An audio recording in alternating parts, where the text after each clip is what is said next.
Feel pressure to act a certain way at work. I work with a lot of women. I'd be horrified to think that they actually feel pressure to act in a certain way. Do you feel you have to smile when you don't mean it? Do you have to give time to certain ideas that aren't worth listening to? Good heavens, is that happening? Now I'm feeling really paranoid. Perhaps you're a woman in a leadership role, we got them too, and you're told, even discreetly, to carry yourself supposedly more like a man. It's a dynamic that my next guest has written about in her book. Own Your Bullshit, fundamentally, is what it's called. Own Your BS. Her name is Bree Stedman. Is that what we're owning? The Bree Stedman? You realise your initials are the same as what's on the book. I do. Good observation. You're an author from Lake Macquarie, and thanks for coming in. Good to meet you. Thank you so much for having me. It's a pleasure. Should I be paranoid? Should I be reconsidering all of my interactions with women in the workplace? No. It's more about giving women the confidence to be honest with how they're feeling. I come from 10 years in a leadership role where there was a lot of times when I was told, if there's things going on at home, leave it at home. Come to work, do your job and forget that there's problems at home. And the problem with women is we then go into this space where we're pushing aside our issues, trying to do the best job, but our heads are constantly still half at home. So you're kind of living in two worlds. Yes. Women do tend to be in that space more than men. Absolutely. Why is that? Fundamentally, the way our brains are designed. So men, and I don't mean this as an insult at all, but men have the ability to compartmentalise. So they've got more of a box head, so to speak, where you're in one topic at the time. So right now you're talking to me and you're very much, this is my job. For women, our brains are a lot more like a big ball of wire where everything is connected to everything. So even while I'm here giving you my full attention, there's a part of my brain that's also going, and I've got to get this on the way home for dinner. So my head is far more busier connecting everything that I need to do and everything that I need to have my attention focused on.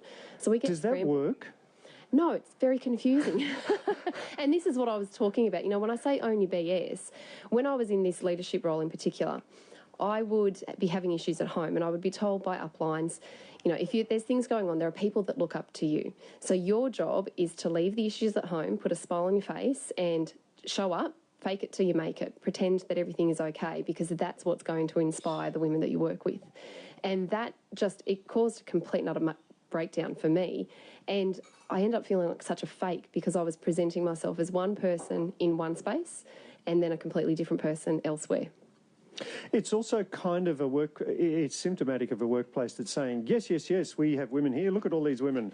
They're all pretending to be something they're not. Exactly.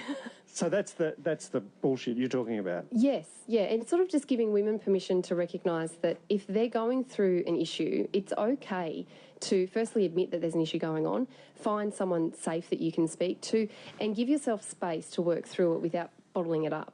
I think the common advice if you've got a problem is to bottle it up or push it to the side and pretend that it's not there, which ultimately is just going to end up in women feeling very, very messed up emotionally.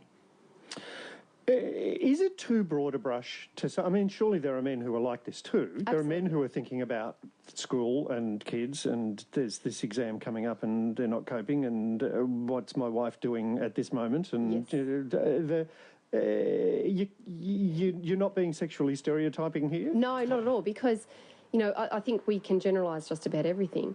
1 in 10 men traditionally will process things more like a woman in that they will be more emotionally connected to things, so they'll overthink. Just like 1 in 10 women will have the ability to compartmentalise and to not get so caught up in the emotional things of thinking and doing and acting. So it crosses the board, but just as a generalisation, a lot of women are experiencing this kind of, I have to fake it till I make it, I have to pretend that everything's okay, even though inside I feel weak, vulnerable or insecure. So there's the problem. What's the solution? How do women function at work while openly and outwardly going, my mind is on 10 different things at once? How do you do that? I think it's just about becoming truly okay with being whatever you are. When I started to own my BS, when I started to reveal the layers of who Bree was, what I actually found happen was people responded to me even better than they did before, because all of a sudden I wasn't this, perfect, positive leader. I was real and I was showing more strength through vulnerability.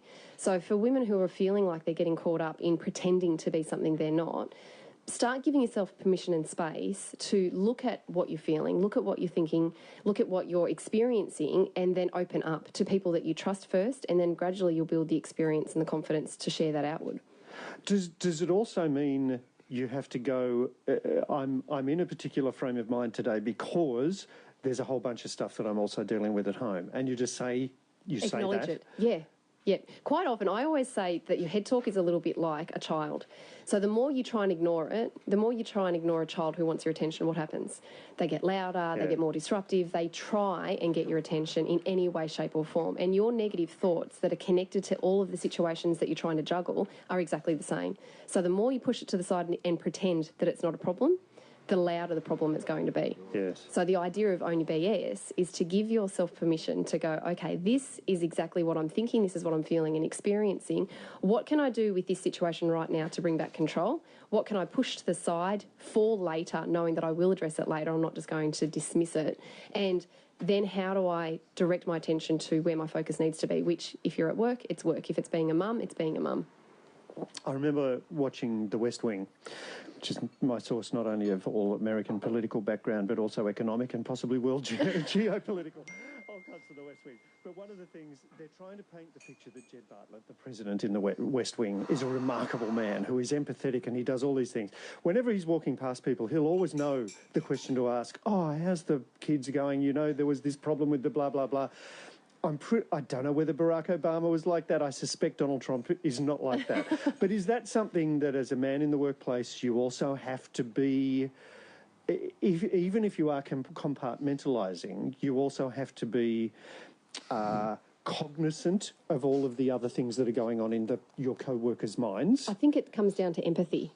Yes. You know, recognising that... So don't be a psychopath is the message. Yeah, that always helps. And also, you know, recognising that life does happen outside of the workforce, and particularly for women, they are going to find it harder to leave home at home when home is difficult. And for a lot of women, there's struggles that they're not even admitting, you know, professionally, because it's you know, a little bit maybe messy or a little bit daunting or emotional for them. Are we making, this is International Women's Day, obviously, and that's part of the reason we're having this conversation. But also it's an opportunity to mark achievements or otherwise. Are we making achievements in this space? I think women are definitely starting to rise up to the fact that they don't need to be fake. They don't need to put on a smile if they're not feeling, you know, grateful or content or happy with the way things are going. They're feeling more confident to be able to say, hey, this is what I'm struggling with. You know, maybe this is where I need help, or this is how I can see a solution maybe being formed. So we are starting to definitely step up and own our BS and own our limitations and move forward. Interesting. Great to talk to you, Bree. Thanks for coming in. Thank you for having me. Bree Stedman, who is not the BS in the title of the book, Own Your BS. She's an author from Lake Macquarie, and that is her book, Own Your BS. How do we find it? You can find me on social media, so I'm all over Facebook, on my website. There you go. Good to meet you. Thanks for coming in.